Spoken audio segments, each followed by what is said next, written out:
All right. Thank you all again for being here and your interest in the program. We are here today to talk about the California Healthcare Leadership Program, and it is run administered by Health Force Center at UCSF, and I am Gina Lima, Program Manager here at UCSF. And we also have two special guests on our call, Mimi Duhan and Beatrice Bannister, who are program alumni who are here to share their experience with you and also answer some of your questions. So in our brief time together today, I will give you an overview of the program. Our alumni will give you their insights and experience into the program. And at the end, we'll have time for your Q&A. But if you have questions along the way, because I'm going to go through a lot of information quickly, feel free to throw them in the chat function so we make sure to get to them during the Q&A section. And for those who have just joined, just to note that this session is being recorded. So thank you all again for being here. For those who aren't quite familiar with Health Force Center, we're a resource for everything connected to the people of healthcare and their champions. We develop leaders, generate knowledge, and bring healthcare champions together to create a better workforce for the future. And we do that through research, consulting and evaluation programs, programs that build leadership and resilience, by creating connections across sectors, all with a focus on equity. Now for our specific program, the leadership program, I've been on this program for nearly 5 years. And I know so I can attest to this, and I know our alumni on the call can attest to this, that the program is really a journey of exploration and discovery, both inward for yourself as an individual and outward, how you show up as a leader. So in the program, you'll be pushed to think in different ways, to approach problems and solutions differently. You'll also make really meaningful connections with people in your cohort and alumni. These will be people who you will lean on, you will teach, you will learn from, and they'll be with you throughout the experience. Our goal, my goal and my team's goal, is to encourage, support, and push you beyond your comfort zone in that space where learning and develop really blossom. So it's hard, but you may have heard of other alumni talk about this feeling of transformation that they experience at the end of the program, which hopefully Mimi and Beatrice can attest to as well. This diagram shows you how Health Force Center, how we think about leadership. And we think to be the most impactful leader, one must be aware of all of these areas, which is really difficult, but we take one step at a time in the program and work on all of these areas to make you the most impactful leader that you can be. So to just give you some examples, starting with the self component. So the program emphasizes better understanding yourself so that you can work well with others. There's self-assessments, the MBTI tool, for example, there's a 360 tool. These are ways to gather data around how you operate in the world and how others perceive you.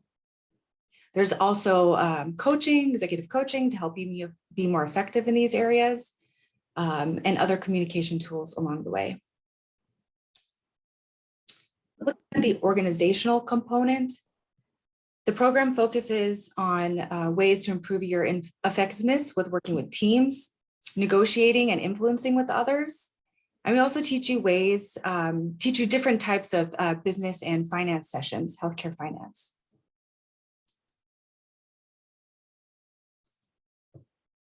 Next, we look at your network because we know those strong ties and even those loose ties are super critical and valuable.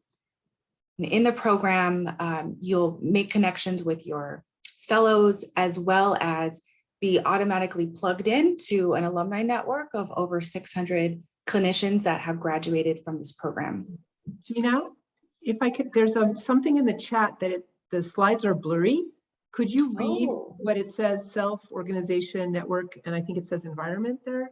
Yes, thanks for calling that out. Right. So these are all the components that our objectives contribute to or fall under: self-organization, network, and the environment. Thanks for letting me know.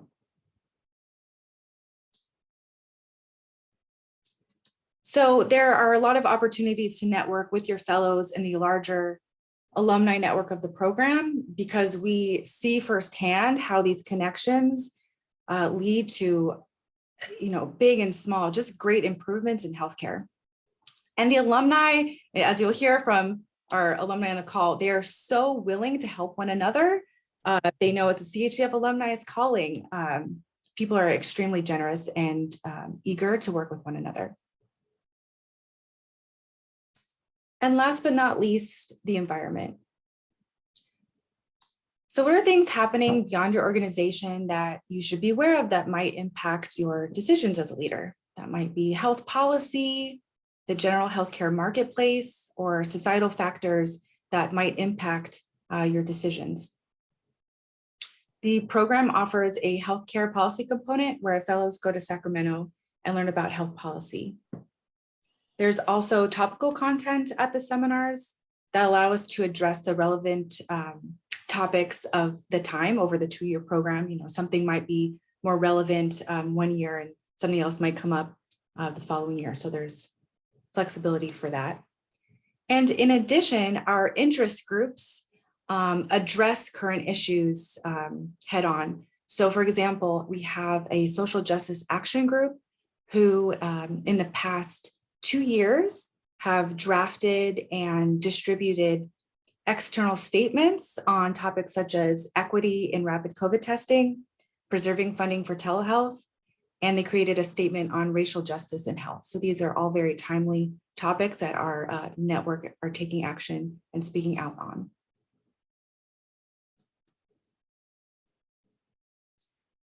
These are the curriculum threads that you'll see throughout the program. You'll see this over and over again. It's not just one topic, one session, one time. These threads you'll see throughout so that they can really stick, because our ultimate goal is that you continue to use these skills beyond the fellowship itself. Okay, and how do we put it all together? First and foremost, we have in-person seminars. There are 6 seminars throughout the program. Each are about 2 to 4 days, depending on the seminar. And this is where the majority of the curriculum is delivered to you.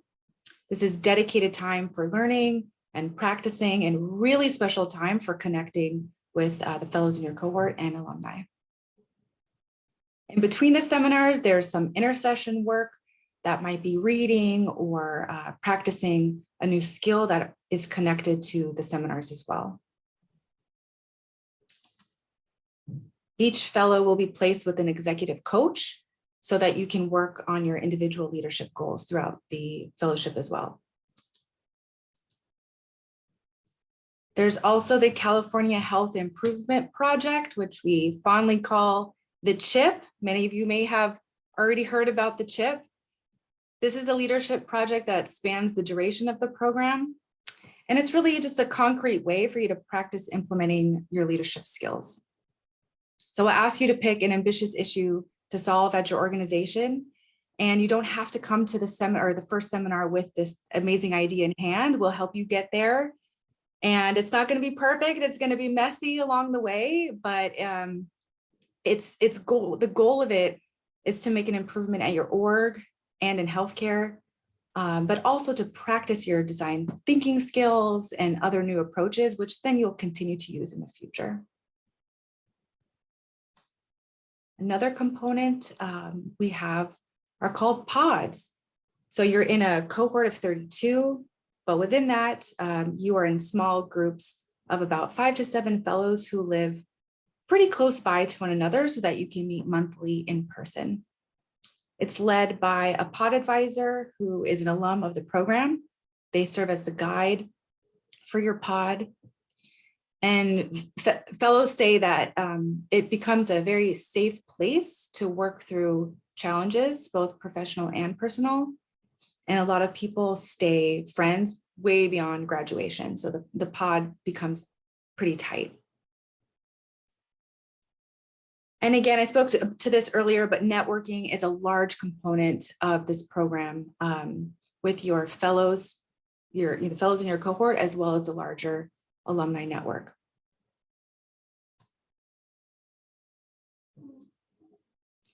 This is the tuition for cohort 22. The amount depends on what type of organization is sponsoring the fellow. And there is tuition assistance available for those who specifically work at a safety net organization in the Inland Empire, San Joaquin Valley, and the San Diego area. And if you're not sure where you fall, what type of organization, or have any concerns about tuition, please don't hesitate to reach out and we can discuss. So next steps, the application closes June 23rd. There is a part, so 2 letters of recommendation are required as part of the application. And so I recommend you start the application soon as possible because you'll identify those people through an electronic process. And the sooner you begin it, the more time they have to complete the letters of recommendation. So application closes July 23rd. Those are invited for interviews. The interviews will be held in early August. The final cohort will be selected in late August, and seminar 1 will kick off in early December. Okay, I know I went through a lot of information as fast as I possibly could. So put those questions in the chat. But next I want to pass it off to our alum. Thank you again for being here. Beatrice Bannister and Mimi Duhan, both from cohort 18. I've asked them to share a little bit about themselves and their experience with the program. So Beatrice, would you kick us off, please? Sure, happy to. Hello, everyone. Welcome. My name is Beatrice Bannister, and I am a pharmacist. I am Chief of Services for Outpatient Pharmacy here at LAC USC. We are a safety net hospital in LA County. I oversee 2 pharmacies as well as our AmCare program here. And since the cohort, I've always also picked up the COVID vaccine vaccination program here at LAC USC. So it's been a fun process. I've got to tell you that I remember sitting on your side not that long ago, and I remember being very, very nervous. And I got to tell you today, sitting on the other side, I'm a little jealous and envious of you guys because this is such a great program, and I had so much fun with it. It was a big decision. I was out of school for about 15, 16 years when I decided to apply. And I have children, I have a family, I've got two little ones and a really supportive husband. And so when I decided to apply, I think I applied like a week before the deadline. And I remember sitting my whole family down and saying, I kind of want to do this. I've been, encouraged by some of our leadership who have done this program. And I'm a little bit nervous. I think I've been out of school too long. I'm not sure if I'm ready for this. And my husband, my kids were really excited. My daughter said she would help me do homework. And so I kind of made the decision last minute to apply, not thinking I would get in. And lo and behold, I got in, and it has completely changed my life and my thought process. You learn a lot about yourself, which is not something I was expecting. I was expecting to learn a lot about processes and how to think. And it actually the first session they go to in December was like my favorite.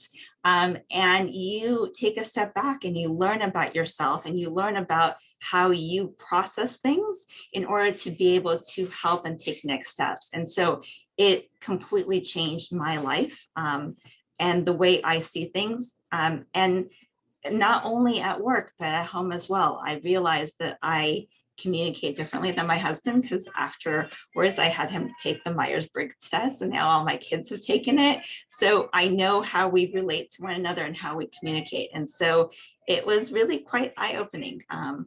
It was a great program, and I highly recommend all of you to try and apply. I'm happy to put my personal information into the chat, and feel free to reach out to me. I see some familiar faces and some familiar names. I'm very excited for you guys to apply for the program. So I think that's about my 5 minutes. So I'll pass over to my cohort, Mimi. Hello. Hello, everybody. It's great to have this opportunity to share with you my passion and love for this program. I'm a family physician. I would describe my practice as full scope, meaning I practice in the hospital and in outpatient settings, and as well a public health professional. I was the public health officer for Mendocino County through the pandemic, and then went to frontline healthcare in San Diego, and now I'm working back with public health with the California Department of Public Health on the therapeutics task force for COVID. So I would say my career is one where I have quite a lot of career stability, but I've moved in my jobs as opportunities have arisen. And this fellowship has been incredibly helpful to me as I've moved into different environments and dealt with different leadership challenges in those environments. So a couple of the things that Gina mentioned, I just wanted to touch base on. First of all, the executive coaching and the executive leadership component of this fellowship is fantastic. I came into it already having a lot of leadership training and feeling that I was a pretty well seasoned leader, but I learned from this fellowship lessons that took me to new levels in terms of my understanding of a way to be a good leader. And part of that was through the personal relationships in our cohort 18. We went deep with each other. You know, in the sessions that we have together, you know, for example, we focused very intensely on racism in ways that went deep. And in that process that we did together over 2 years, it helped me to be a better leader. As well, the pods, that's our groups, our small groups. I mean, what Gina said, I mean, I'm still extremely close to my pod. We text each other. We have a text thread where we regularly are sharing changes in our lives and things that are coming up, challenges.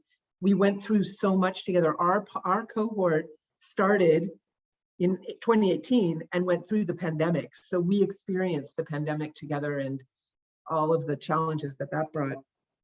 In terms of the CHIP, the California Health Improvement Project, my background has been quite a lot in graduate medical education, family medicine residency training, as well as street medicine.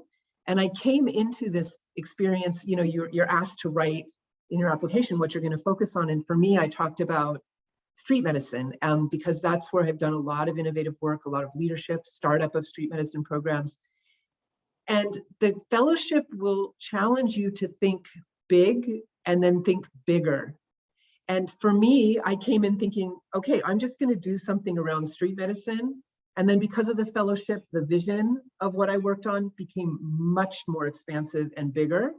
And I will say that due to all of the investment that CHCF put into me and us, I feel a commitment to my CHIP that goes beyond when I graduated in 2020.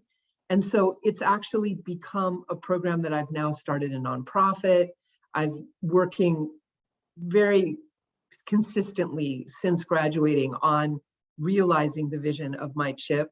And I know that many of my my cohort colleagues and other colleagues have done that as well. So it will change your life, the fellowship, because it also will encourage you to think even bigger than I know every single one of you has already been doing. And then we'll give you tools to achieve even bigger goals through, like Gina was talking about, the networking, the friendships. I mean, it's the friendships you gain from your own cohort and future and alums is just so powerful in helping you realize big visions. So I think that's probably enough for me, but thank you, everybody. And I'm sure all of you are doing such important work and just want to take this moment to thank you for what you're doing for all of us. Thank you both. There are quite a few questions in the chat, so if we could just run through them. And if you, a lot of them are more program related, but if you also have questions for Mimi or Beatrice, we'll get to that as well, because I want you to be able to ask them directly. And alumni, if there are any questions in here that you know, not about finance, whatever, I'm going to turf it over to you for the real life response. Okay. There's a question, thanks Tiffany, asking about any other anticipated expenses in addition to tuition. So the program covers your hotel stay. So that so you pay tuition, and part of that includes your hotel stay at the seminars and food and all most dinners, most food. But fellows are responsible for their travel to and from the seminars. Let's see. Scouts, she's asking how many applicants are accepted. So the final cohort is 32 people. Question about letters of recommendation. 2 is the maximum. We don't accept more than 2. It's an automated process. Each person gets their own link. So you're just 2, please. Let's see. Who typically writes letters of recommendation? One of them has to be from your supervisor or the person in your organization that is sponsoring you, who is saying that, yes, we are going to agree to not just pay if you have tuition, for example, but okays your time, even more so than the payment. It, is allowing you to have that time away from work to be at the seminars, fully dedicated to yourself as much as possible during the seminars. How are participants selected for the program? Thanks for this question, Linda. There are a few rounds of review. So multiple people review each application. There's a rubric and based on the scores, there's a subset of people who then go to the next round of interviews. The interviews are virtual. Participants are interviewed by 2 alumni. And again, there's a rubric. So we, base the next round off scores, but also we still want to ensure a diversity of the cohort. So that's, ensuring there's a diversity of people across the state, organizational diversity. I'm at UCSF, but that doesn't mean we can have everybody from UCSF in cohort 22. Diversity across organizational types. We have the safety net, nonprofit orgs, and for-profit orgs as well. So all of those things are taken into consideration after we look at the scores from both the interviews and the application process. And sorry, you guys can chime in and stop me if there's a follow-up question to any of these topics. One thing I just saw in the chat, the cohorts are not, I would not say a majority of physicians. That was one of the questions, but one of the beautiful things about this fellowship is it is transdisciplinary, interdisciplinary. Patricia is a pharmacist. I'm a physician. We had an audiologist in a cohort. We've had nurses. Yeah. Thank you. And it's nice to have that group. We had dentists. It's nice to have that group because everyone brings their own component to the group, and it makes you think differently. Because as a pharmacist, I think as a pharmacist, as a physician, maybe thinks as a physician, but together we can problem solve a little bit better than we would on our own or with like-minded people. Are all the sessions virtual or are some virtual? So all of the seminars, as long as we stay on this path with COVID, will be in person. And they're a requirement of the program. So if you aren't able to, if now you're not able to come to multiple seminars, then might not be the right timing, because being there in person is a critical component.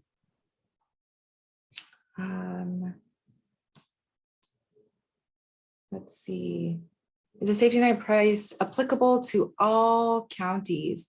Yes. So if you're a safety net organization anywhere in the state, the tuition is the same across. It's just that the financial aid is only available to those working in the safety net in the areas I mentioned earlier. So San Diego area, San Joaquin Valley, and I'm blanking on the third one. Riverside?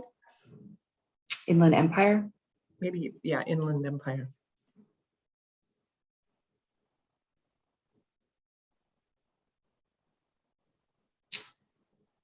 How soon does questions about the letter of recommendation process?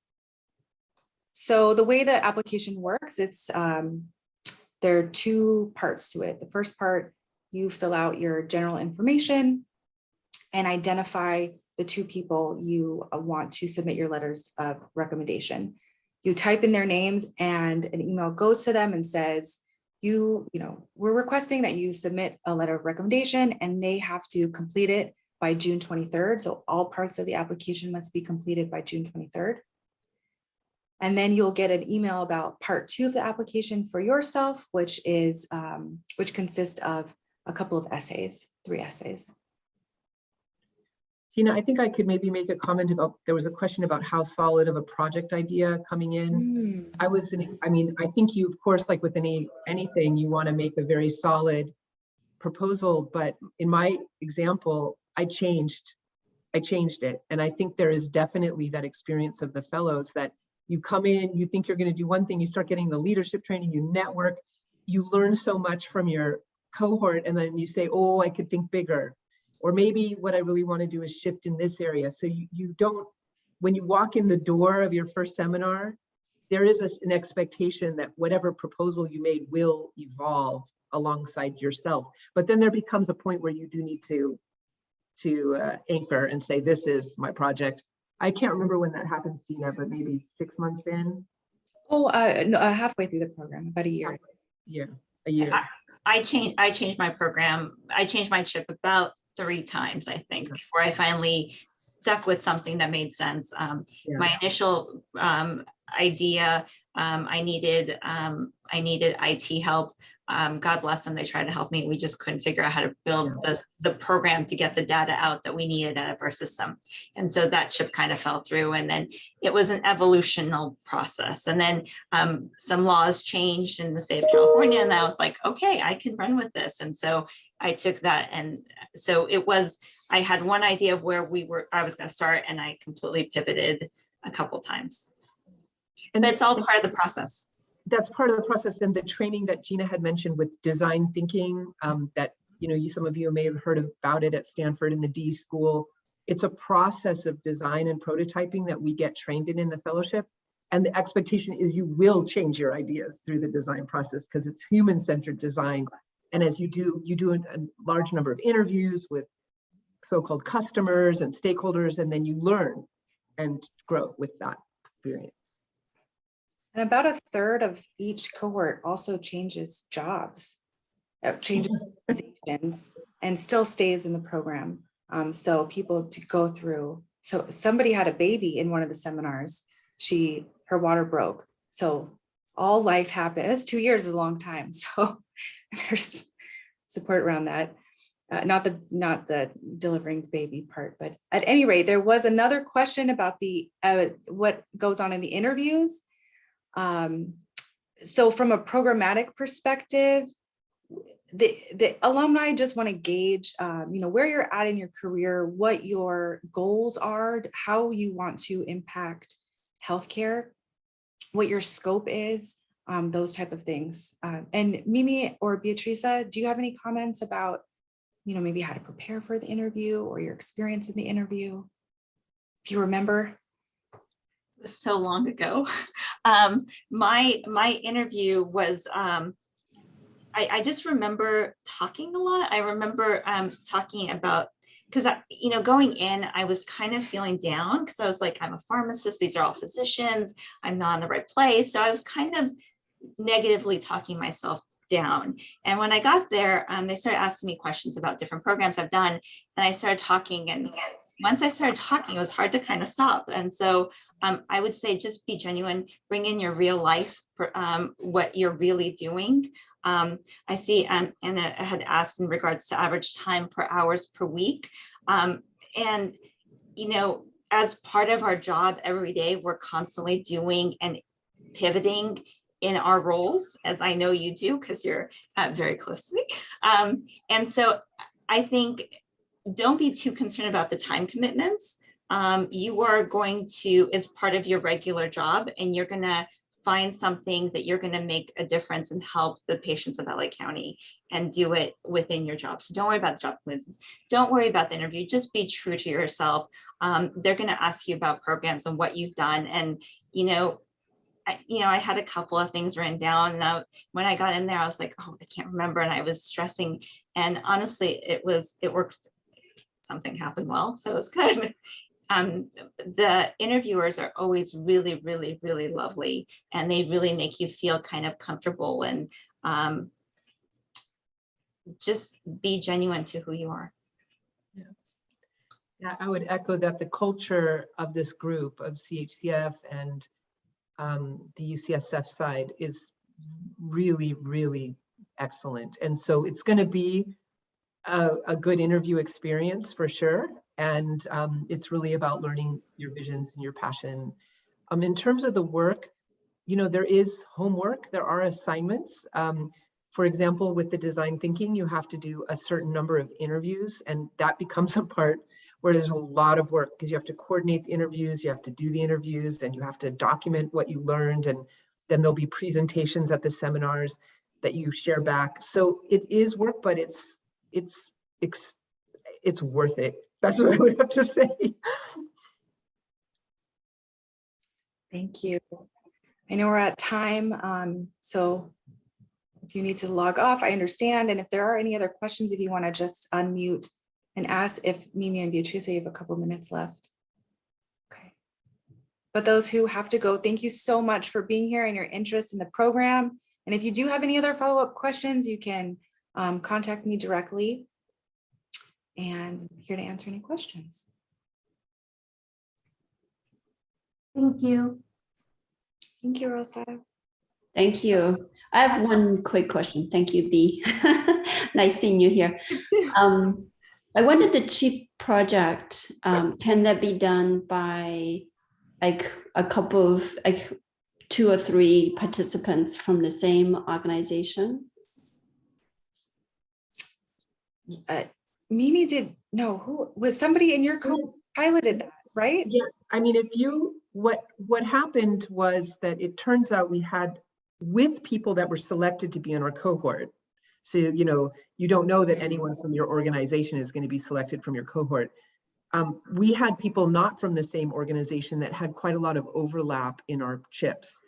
So those of us, we still did our independent CHIPs, but we did start thinking about a mega chip or a meta chip where, beyond what our CHIPs were, we looked at how we would work together enduringly. But I don't know that we did ask, could we have a mega chip? But I didn't ever hear back that that would be, it wasn't in my cohort that was done. So I don't know. I think it got as far as the thinking of the mega chip. The term you'll hear us say all the time, part of the how might we do something, part of the design thinking terminology. So for sure, when we can talk about it, as long as you have your own chip as well, right? As a always possibility. Thank you. And what is the expectation in terms of the final product for the project? Great question. Before I give, Beatrice says here, do you want to comment on that before I do, in your opinion? So the final product is, so you have to present it, and it's you're presenting. So we got robbed a little bit because it was during, it was September of 2020 that we presented. And so with the pandemic, we went virtual. So that was kind of our only virtual session, which is the presentations. But normally you get up in front of your peers and you're presenting your project. It was actually it was a quite magical experience. And I don't know, Mimi, how you felt, but I remember we had broken up into smaller groups and presenting it virtually was a little bit different, but it was just, it's 2 years of your life that you spent dedicating to this project, to building it and to really presenting it and giving it life and setting it on its feet. And I said from day one of when I finally picked a project and started moving forward with it, was my goal was that my project would be obsolete, and kind of have gotten it there. I mean, not completely, but kind of. So mine was Narcan per pharmacy protocol. So patients that came in, we would be offering Narcans. And that was because in our system, we had very little Narcan prescribing. And so that was my chip. That's what I wanted. And my end goal was to build something in ORCID or in our EMR to alert us so that doctors could just, click yes, and it would auto populate a Narcan prescription for them. And my goal is that I believe every household, every person in the United States should have a Narcan at home. That's my belief. And so as a system, we have made huge strides in that now, when a patient is on a benzo and opioid, it automatically will populate, do you want a Narcan? It's not my end all, but it is, making strides towards that. And so in my experience in interviewing, because you want to make sure you interview patients and you want to interview stakeholders. So interviewing hospital administrations. Hey, I was thinking of working on this project. Are you okay with this? What are your thoughts about this? Interviewing different providers. I'd run into someone and be like, hey, I'm thinking about this. So your interviews don't have to be anything, where you sit down and you've got a list of questions. I did a lot of elevator interviews. See someone on the elevator, pick their brain. I was working with, a patient would come in and I'd say, oh, hey, have you ever heard of this? I see that you're on some opioids. Would you be interested if we started this? So a lot of my interviews, a lot of my processes were just kind of embedded into my daily process. So I recommend picking a chip that really affects your daily job so that so it's not really work. It's just part of what you're doing anyways. And that's what made it so possible for me. Thank you. And from a programmatic perspective, a requirement of the graduation, the deliverables are a presentation that Beatrice mentioned, the final presentation at the last seminar, as well as now we have a one-page summary about your chip. And that if you have all seen the chip directory, there's different versions of that. It's a database of past alumni's projects and their chips. So you have the two deliveries, presentation and the chip summary, so that your work can be shared with the greater alumni network.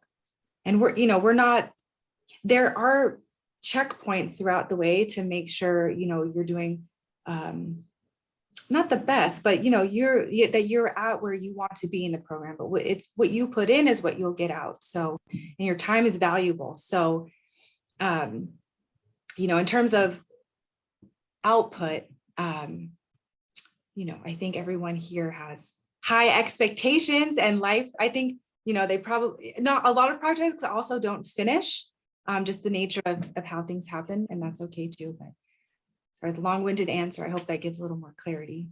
And there's one element is that it's competitive, that there are 5 of the chips that are chosen to be presented at graduation. And then those who come to those presentations is beyond your cohort. So there can be quite influential people in the audience listening to those 5 presentations.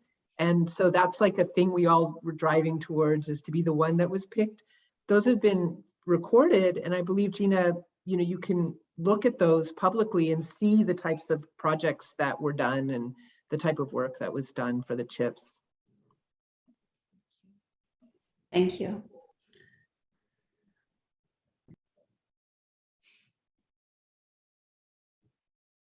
Any other questions?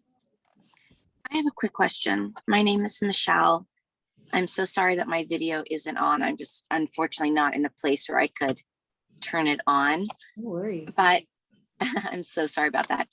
My question is as follows. So I was at a conference recently and a graduate of the program recommended that I look into this program. Now I'm part-time faculty at a university and I am part-time attending at a hospital. I don't have any current projects. It's more that I'm hoping that this fellowship will lead me to projects that will definitely sort of enhance this new direction that I'm going in. Is this, from what I'm hearing, most people that are applying or that are involved already have projects within LA County or work within LA County? I'm coming from UCLA and Cedars. Does that sound, am I analyzing this correctly, or? I think we have a lot of representation from LA County right now, which is why you're probably hearing that, but the program is for everyone in California. It's a statewide program. One of the things the interviewers will look for is that you have an opportunity to create change throughout the fellowship, so that the CHIP project, it doesn't have to be at a county, or it can look different for different people. But that's something I would keep in mind. And we have a lot of participants who are at multiple organizations in multiple roles. So that's common, but I would recommend thinking about where you would apply your CHIP, who the audience is, that type of question, even if you don't have the perfect solution for it yet. Alumni, any other feedback you'd give? So I'm a pediatric dentist, so I'm really looking to implement some oral health care change within, the both pediatrics and county outreach programs and whatnot. But again, I'm starting out in all of this. I'm hoping that the fellowship will give that opportunity. So is it worth waiting to apply as I join more organizations, or develop within it? Michelle, I might recommend connecting you to one of he's been an alum for a long time, Gary Dugan. He's also— Oh, that's actually— oh, told me about your organization. Oh, great. Okay, well, let's talk offline. I mean, if he thinks, if he recommended, okay.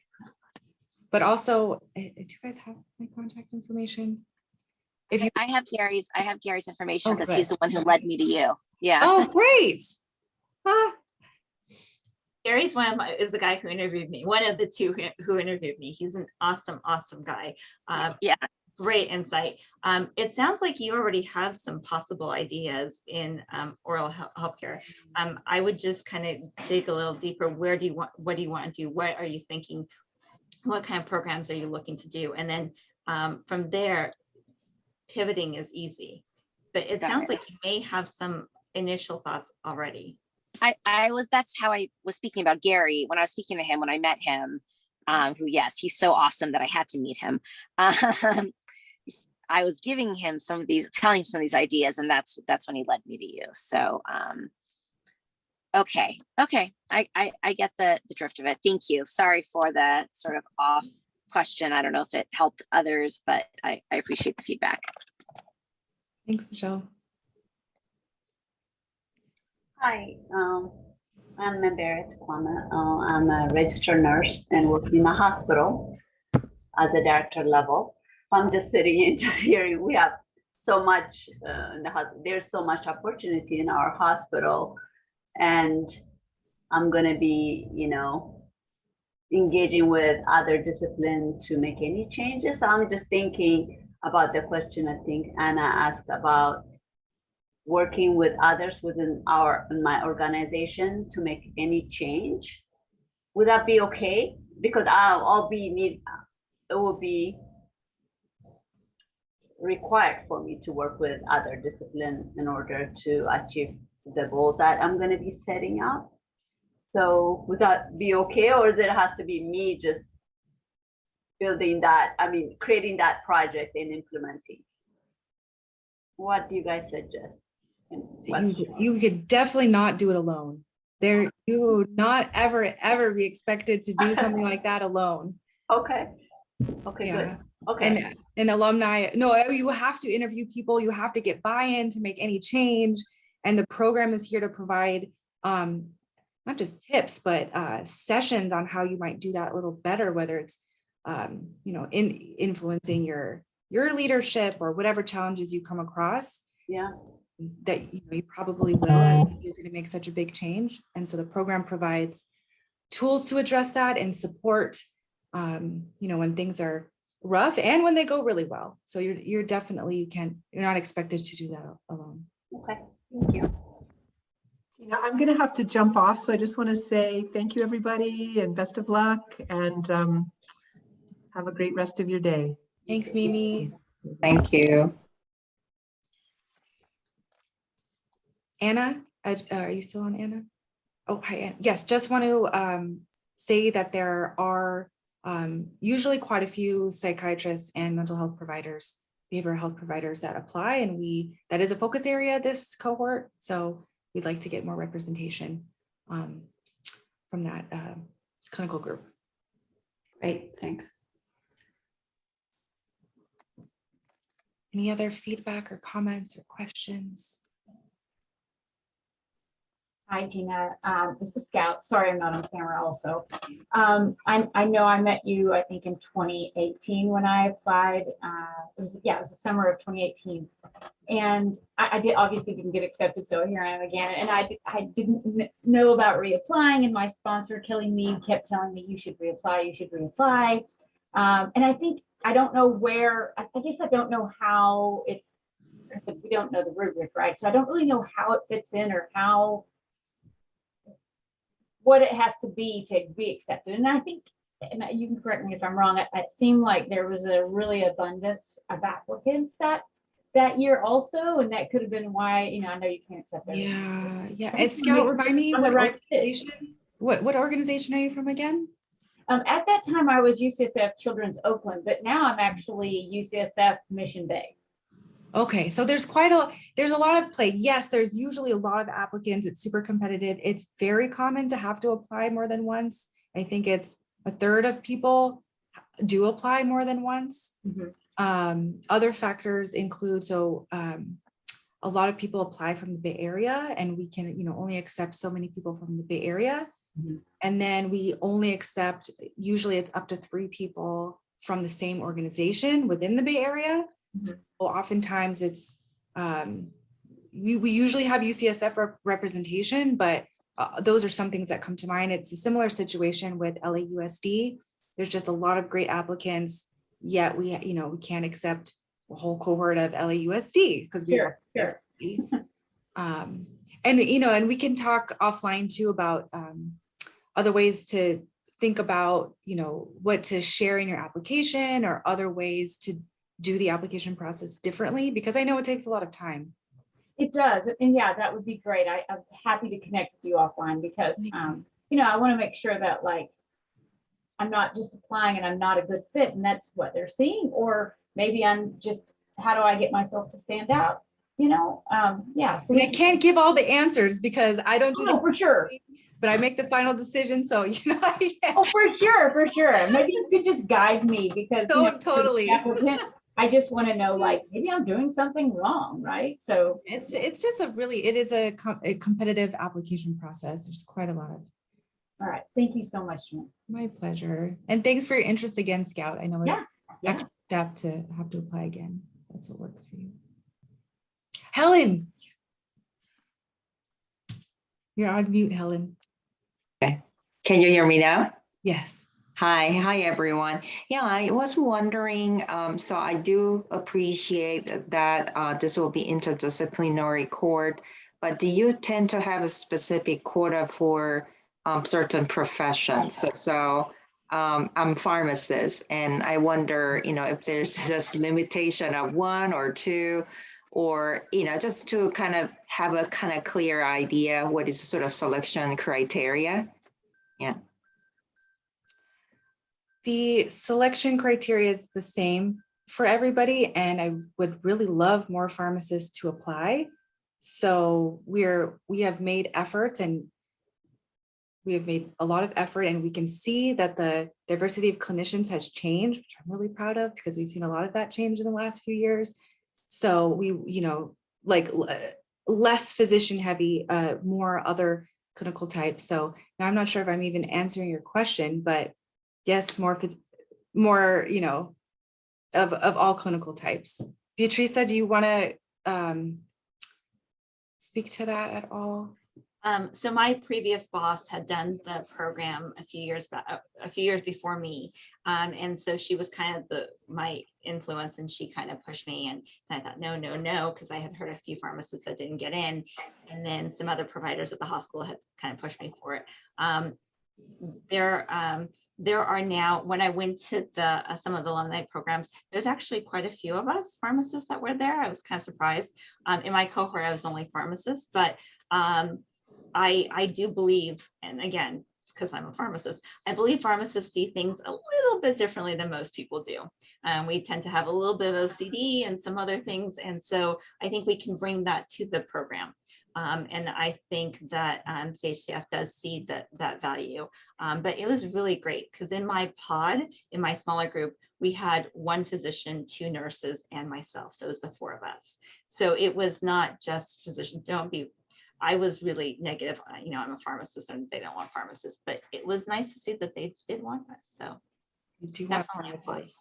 pharmacists. And just thinking higher level, we are intentional with the pods and in other places to mix the group up. So we purposely don't have an all physician pod group. And when there's opportunity to mix fellows, we're intentional about that. For that cross, let's get rid of the silos. So easy to do, right? But we try.